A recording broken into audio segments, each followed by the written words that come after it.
শুধু আমাদের শাইখুল হিন্দ রহমতুল্লাহ আলাইয়ের চেতনায় বিশ্বাসী হয়ে আমাদের বাংলাদেশে জমিয়তের নেতৃবৃন্দ যেভাবে কাজ করে যাচ্ছেন সাহসিকতার সাথে, তার একটি উপমা দিয়ে আমি আমার বক্তব্য শেষ করে দিব। সংগ্রামী সাথী ও বন্ধুগণ, আমরা সকলে জানি হযরত শাইখুল হিন্দ রহমতুল্লাহ আলাই নিজের জীবনের সব কিছুকে কোরবান করে দিয়েছেন এই উপমহাদেশের ইসলাম এবং মুসলমানদেরকে বিজয়ী করার জন্যে।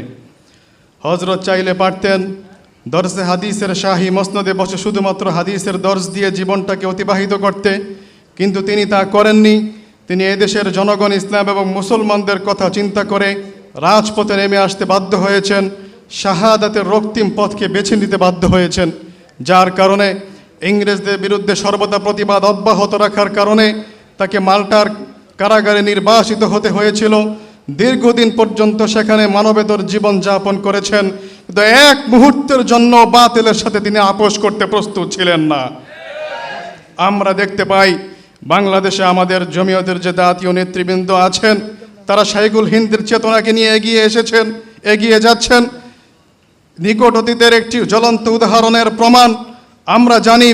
বিগত স্বৈরাচারী সরকার তার ক্ষমতাকে কুক্ষিগত করার জন্য বিগত জাতীয় নির্বাচনে দেশের ইসলামী দলগুলোকে নির্বাচন করার জন্য আহ্বান করেছিল।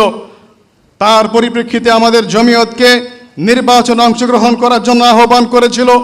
আমাদের নেতৃবৃন্দকে বিভিন্ন ধরনের অফার তারা করেছিল, কিন্তু আমাদের নেতৃবৃন্দ দৃঢ় প্রতিজ্ঞাবদ্ধ ছিলেন তারা স্বৈরাচারের সহযোগী হয়ে তারা কোনোদিনও নির্বাচনে অংশগ্রহণ করবেন না। স্বৈরাচার যখন দেখলো কোনোভাবেই অফারের মাধ্যমে আমাদের নেতৃবৃন্দকে বসে আনা যাচ্ছে না, তারা হুমকি ধমকি শুরু করে দিয়েছে। কিন্তু আমাদের নেতৃবৃন্দ শাইখুল হিন্দের রুহানি সন্তানেরা সেই হুমকি ধমকিকে পরোয়া না করে সম্মুখ পানে বুক টান করে অগ্রসর হয়ে বাতিলের মোকাবেলা করে জমিয়তকে নিয়ে অগ্রসর হয়েছেন। তাই আমরাও শাইখুল হিন্দের চেতনাকে সামনে রেখে যদি আমাদের সকলের কার্যক্রমগুলোতে অংশগ্রহণ করি, তাহলে জমিয়তের নিজাম, জমিয়তের দাওয়াত, জমিয়তের পয়গাম, আল্লাহর জমিনে আল্লাহর নিজাম বাস্তবায়ন করা অতি সহজ হবে। পরিষ্কার আমাদের বক্তব্য, এই জমিন আল্লাহর জমিনে আল্লাহর নিজাম চলবে, আল্লাহর জমিনে আল্লাহর নিজাম চলবে। নাস্তিক, মুরতাদ, হিন্দুত্ববাদ, ভারতীয় আধিপত্যবাদের রাজত্ব আল্লাহর জমিনে বরদাস্ত করা হবে না, হবে না, হবে না। আগামীতে আমাদের 11 অক্টোবর রাজধানী শাহবাগ চত্বরে ছাত্র জমিয়ত বাংলাদেশের সিরাত সম্মেলন অনুষ্ঠিত হতে যাচ্ছে। তার দাওয়াত আপনাদেরকে দিয়ে আমি আমার বক্তব্য শেষ করছি। যেই শাহবাগে দাঁড়িয়ে 2013 সালে আল্লাহ রাসূলকে নিয়ে কটাক্ষ করা হয়েছিল, সেই শাহবাগে আমাদের সিরাত সম্মেলন হবে। আল্লাহ রাসূলের প্রকৃত জীবন আদর্শ মানুষের মাঝে ছড়িয়ে দেওয়ার লক্ষ্যে এই সিরাত আয়োজন করতে যাচ্ছে ছাত্র জমিয়ত বাংলাদেশ। সেটাকে সফল করার জন্য আমি কিশোরগঞ্জ জেলা ছাত্র জমিয়তের প্রতি আহ্বান রেখে আমি আমার বক্তব্য শেষ করছি।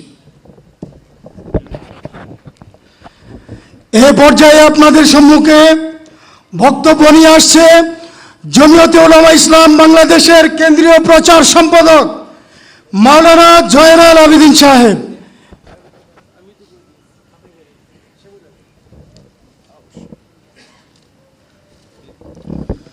বিসমিল্লাহির রহমানির রহিম। শাইখুল হিন্দ কনফারেন্সের সম্মানিত সভাপতি, উপস্থিত জাতীয় নেতৃবৃন্দ, সম্মানিত কিশোরগঞ্জবাসী, শাইখুল হিন্দ মাহমুদ হাসান দেওবন্দি রহমতুল্লাহ আলাইহি ছিলেন সেই ব্যক্তি যিনি মাল্টার বন্দিশালায় ইংরেজ বেনিয়াদের লোমহর্ষক নির্যাতন সহ্য করে ইংরেজ বেনিয়ারা যখন বলেছিল এদ মাহমুদ তাহরিকে আজাদি সে বাজ রহো ওয়ারনা তেরে জান খতরা মে হে, হে মাহমুদ আজাদি সংগ্রাম থেকে বিরত থাকুন, নতুবা আপনার প্রাণনাশের সমূহ সম্ভাবনা রয়েছে। শাইখুল হিন্দ তখন বলেছিলেন, সুন লো এ ইংরেজ ওয়ালো, মর্দে হক বাতিল কে সামনে সর ঝুকা শিখতা নেহি, সর কাটা শিখতা है लेकिन सर हिला শিখতা নেহি। সত্য মিথ্যার কাছে মাথা নত করতে জানে না, শির দিয়ে দিতে পারে তবুও নতি স্বীকারে বিশ্বাস করে না। আমরা সেই শাইখুল হিন্দের রেখে যাওয়া আমানত জমিয়তে উলামা ইসলামের মিশন নিয়ে সারা দেশে কাজ করছি। জমিয়তের ইতিহাস, উলামায়ে দেওবন্দের ইতিহাস, জমিয়তের ইতিহাস, সামারাতুত তারবিয়ার ইতিহাস, জমিয়তের ইতিহাস, জমিয়তুল আনসারের ইতিহাস, জমিয়তের ইতিহাস, রেশমি রুমাল আন্দোলনের ইতিহাস, জমিয়তের ইতিহাস, ভারত উপমহাদেশের স্বাধীনতা ঘোষণার ইতিহাস, জমিয়তের ইতিহাস, ভারতের বুকে ইংরেজ বেনিয়াদেরকে শেষ করার ইতিহাস। সুতরাং জমিয়তকে ভিন্ন চোখে দেখার কোনো সুযোগ নেই। সংগ্রামী বন্ধুরা আমার, আগামী জাতীয় নির্বাচনে কিশোরগঞ্জ থেকে মাওলানা মুহাম্মদুল্লাহ জামিকে নির্বাচিত করে জাতীয় সংসদে প্রেরণের জন্য সংগঠনকে তৃণমূল থেকে তৃণমূল পর্যায়ে আমাদের অগ্রসর করতে কারা কারা প্রস্তুত আসলে আমি জানতে চাই।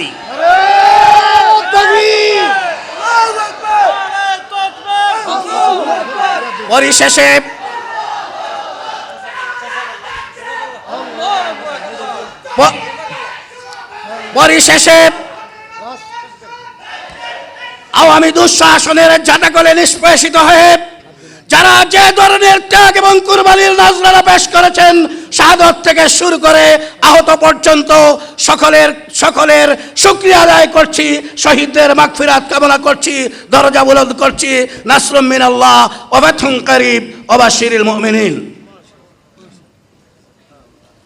আপনাদের দৃষ্টি আকর্ষণ করছি, রাস্তার মধ্যে মৌলানা মনির হোসেন কাসিমি সাহেবের গাড়ি যাইতেছে না, একটা নুহা গাড়ি দাঁড়ানো। যাদের নুহা গাড়িটা আছে একটু সরাইয়া দেন, হুজুরকে যাওয়ার সুযোগ করে দেন। একটা নুহা গাড়ি রাস্তার মধ্যে। তো আলহামদুলিল্লাহ, এ পর্যায়ে আপনাদের সামনে গুরুত্বপূর্ণ বক্তব্য রাখবেন আমাদের কিশোরগঞ্জের সনাতন আলেমী দ্বীন উস্তাজুল আসাতিজা হযরত মাওলানা হিফজুর রহমান খান, হযরতুল আল্লাম হযরত মাওলানা হিফজুর রহমান খান সাহেব দামাত বরকাতুহুম। নারায়ে তাকবীর, আল্লাহু আকবার। হিজবুর রহমান খান সাহেবের আগমন, শুভেচ্ছা স্বাগত। জমিয়তুল উলামা ইসলামের পক্ষ থেকে লাল গোলাপ শুভেচ্ছা। নারায়ে তাকবীর। আসসালামু আলাইকুম ওয়া রাহমাতুল্লাহি ওয়া বারাকাতুহু। আলহামদুলিল্লাহ, আজকে শাইখুল হিন্দ কনফারেন্স এই কিশোরগঞ্জে এই সমাবেশে উপস্থিত, এই কনফারেন্সের সম্মানিত সভাপতি, উপস্থিত বাংলাদেশের শীর্ষস্থানীয় উলামায়ে কেরাম এবং সর্বস্তরের উলামায়ে কেরাম, আলহামদুলিল্লাহ, আল্লাহ তাবারাকা ওয়া তাআলা আমাদের সামনে সহজ করে দিয়েছেন। আমরা এই ইসলামের বাণী সর্বস্তরে, গ্রামাঞ্চল থেকে নিয়ে একদম গণভবন পর্যন্ত রাষ্ট্রীয়ভাবে ইসলামকে প্রতিষ্ঠিত করা, ইসলামের আওয়াজকে সমুন্নত করা, এই পথকে আল্লাহ রাব্বুল আলামিন আমাদের অনেক কুরবানি, অনেক ত্যাগ, আমাদের সর্বস্তরে ছাত্র জনতার আন্দোলন এবং দীর্ঘ সময় পর্যন্ত আমরা যে জুলুম নির্যাতন ভোগ করেছি, সেই জুলুম নির্যাতনের পরে আল্লাহ তাবারাকা ওয়া তাআলা আমাদেরকে সেই স্বৈরাচারী সরকার থেকে মুক্ত করেছেন, ইসলাম বিদ্বেষী, উলামা বিদ্বেষী সরকার থেকে মুক্ত করেছেন। এই সময়ে আমরা যে এখানে বিশেষ করে আমাদের কিশোরগঞ্জের প্রখ্যাত আলেম এবং মুজাহিদে ইসলাম হযরত মাওলানা মুহাম্মদুল্লাহ জামি সাহেব এবং তার অনুসারী বৃন্দ আমরা যারা আছি, তাদের উদ্যোগে আয়োজিত আজকের এই কনফারেন্স সাফল্যমণ্ডিত হোক, দোয়া করি। আমরা যেন সবচাইতে বড় গুরুত্বপূর্ণ বিষয় সেটা হলো ঐক্য। আমরা সর্বস্তরের ইসলামী দল যতগুলি আছি সবাই যেন আমাদের ভিতরে সামান্য কিছু ইখতিলাফাত যা আছে এগুলি ভুলে গিয়ে আমরা সেই ইসলামকে সর্বস্তরে সমুন্নত করে তোলার জন্য আত্মত্যাগ করব, কুরবানি করব, একত্রিত হব। যেখানে আল্লাহ তাআলা স্বয়ং আমাদেরকে ডাক দিয়েছেন, ওয়াতাসিমু বিহাবলিল্লাহি জামিআন ওয়া লা তাফাররাকু। ঐক্য যে কত বড় শক্তি আমরা দেখতে পেরেছি। এই স্বৈরাচারী সরকারকে উৎখাত করার জন্য অনেক আন্দোলন হয়েছে, 15-16 বছর পর্যন্ত দীর্ঘ আন্দোলন করা হয়েছে, কিন্তু উৎখাত করা যায় না। কিন্তু যখন আমরা ছাত্র জনতা সবাই এক হয়ে গেছি, একত্রিত হয়ে গেছি, তখন অতি সহজে অকল্পনীয়ভাবে আমাদেরকে আল্লাহ তাবারাকা ওয়া তাআলা বিজয় দান করেছেন। সামনে আমাদেরকে আল্লাহ তাআলা বিজয় দান করবেন। আমরা যদি ঐক্য থাকতে পারি, একতাবদ্ধ হতে পারি, আল্লাহ তাআলার দরবারে প্রার্থনা করি আল্লাহ পাক আমাদেরকে তৌফিক দান করেন, এই মাহফিলকে আল্লাহ তাবারাকা ওয়া তাআলা সাফল্যমণ্ডিত করেন এবং সারা বাংলাদেশে উলামায়ে কেরাম এরকমভাবে একত্রিত হয়ে যাতে আমরা একসাথে কাজ করতে পারি সেই তৌফিক আল্লাহ পাক আমাদেরকে দান করেন। আমিন। ওয়া আখিরু দাওয়ানা আলহামদুলিল্লাহি রাব্বিল আলামিন। এই পর্যায়ে বক্তব্য নিয়ে আসবেন জমিয়তের যুগ্ম মহাসচিব হযরত মাওলানা তাফাজ্জুল হক আজিজ। হযরত মাওলানা তাফাজ্জুল হক আজিজ দামাত বরকাতুহুম।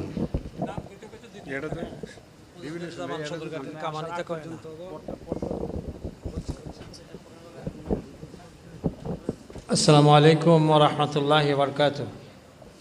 জমিয়তুল উলামা ইসলাম কিশোরগঞ্জ জেলা কর্তৃক আয়োজিত আজকের শেখুল হিন্দ কনফারেন্সের সম্মানিত সুযোগ্য সফল সংগ্রামী আপোষহীন সকলের আস্থাভাজন ব্যক্তিত্ব মাওলানা মুহাম্মদুল্লাহ জামি, উপস্থিত আজকের প্রধান অতিথি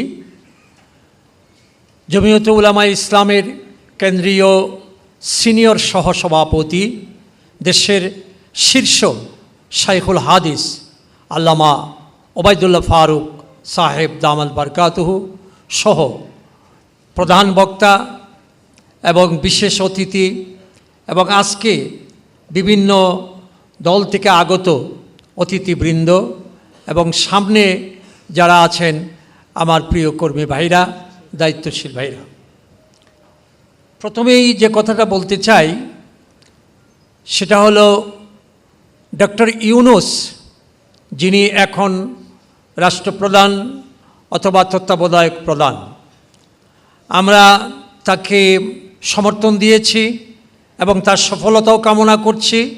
তিনি যেন ব্যর্থ না হন সেদিকেও আমরা নজর রাখছি। তার মানে এই বাংলাদেশের সকলের এখন প্রিয় এবং সকলের সবার উপরের ব্যক্তিত্ব ডক্টর ইউনূস।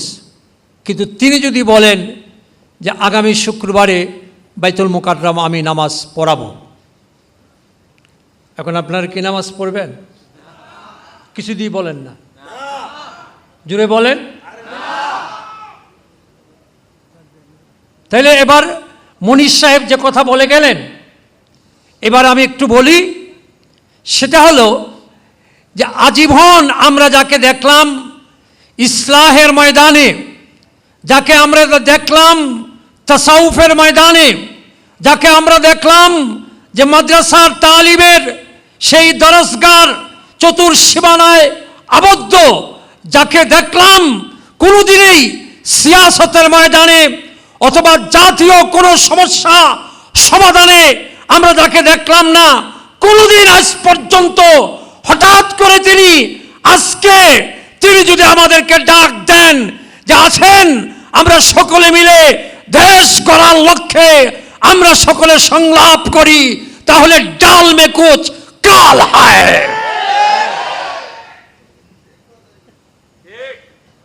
বন্ধুরা আমার, এবার একটু বলি, আমাদের গ্রামের বাড়িতে রাতের বেলা নারকেল চুরি করার জন্য, ডাব চুরি করার জন্য চুর উঠেছে। তো আমার বড় ভাই টর্চ লাইট দিয়ে তাকে দেখে বলছে, কিরে, সে কিন্তু চুরি করতে উঠছে, কিন্তু তুই এখানে কেন এত রাত্রে, ডাব গাছে কি করস?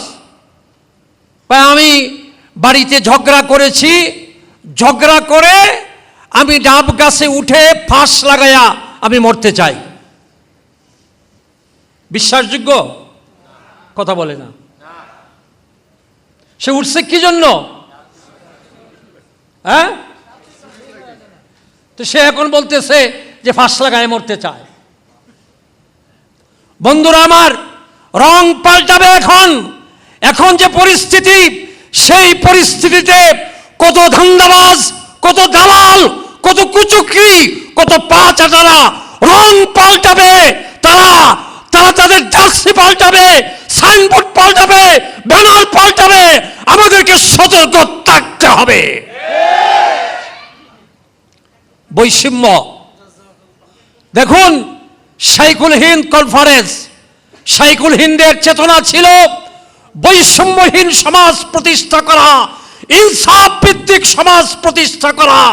বৈষম্যহীন এবং ইনসাফ ভিত্তিক সমাজ প্রতিষ্ঠা যদি এই অঞ্চলে করতে হয়, বাংলাদেশে করতে হয়, যে বাংলাদেশের জনসংখ্যা, মুসলমানের সংখ্যা ৯৫ জন, সেই মুসলমানদের ইসলাম আর ঈমানকে বাইপাস করে, ঈমানকে বাদ দিয়ে, ইসলামের আদর্শকে বাদ দিয়ে এই দেশে বৈষম্যহীন ইনসাফ ভিত্তিক সমাজ রাষ্ট্র প্রতিষ্ঠা করা, সংস্কার করা সম্ভব নয়, সম্ভব নয়, সম্ভব নয়।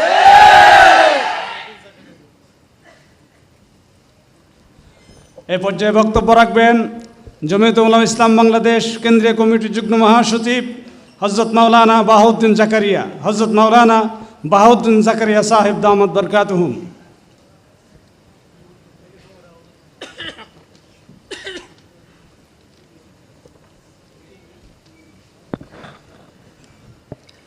আলহামদুলিল্লাহ ওয়াকাফা ওয়াসালামুন আলা ইবাদিল্লাযিনা ইসতাফা, আম্মা বাদ।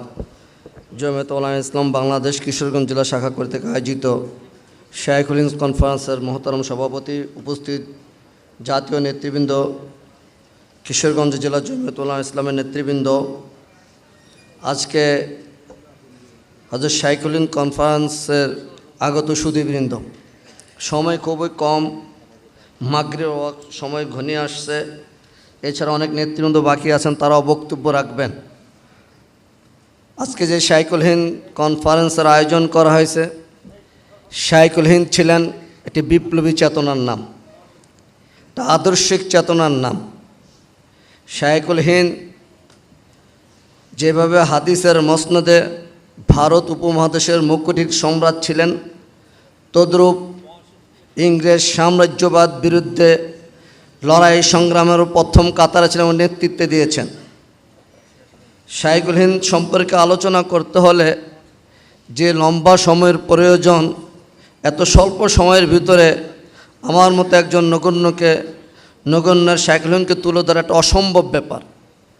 তারপরও আমি বলবো, শাইখুল হিন্দ রহমতুল্লাহ আলাইহি শুধু ভারতবর্ষের স্বাধীনতার চিন্তা করেন নাই, তিনি আমরা সকলেই যেই রেশমি রুমাল আন্দোলন সম্পর্কে জানি, এই রেশমি রুমাল আন্দোলনের যে পরিকল্পনা ছিল, এই পরিকল্পনা শুধু ভারতবর্ষের স্বাধীনতার মাঝে সীমাবদ্ধ ছিল না। এই আন্দোলন যদি সফল হতো, তাহলে আফ্রিকার যে সমস্ত দেশ ইংরেজ সাম্রাজ্যবাদের করতলে ছিল, আরব বিশ্বের যে সমস্ত দেশগুলো ইংরেজ এবং ফ্রান্স সহ অন্যান্য উপনিবেশবাদের করতলে ছিল, সবগুলো স্বাধীন হতো। কিন্তু দুঃখের বিষয়, এই দেশীয় গাদ্দারদের জন্য সে আন্দোলন সফলতার মুখ দেখেনি। যেভাবে নবাব সিরাজউদ্দৌলা 1757 সালে পলাশির আমনুর কারণে এই দেশি গাদ্দারদের কারণে নবাব সিরাজউদ্দৌলার পরাজয়, যেভাবে 1798 সালে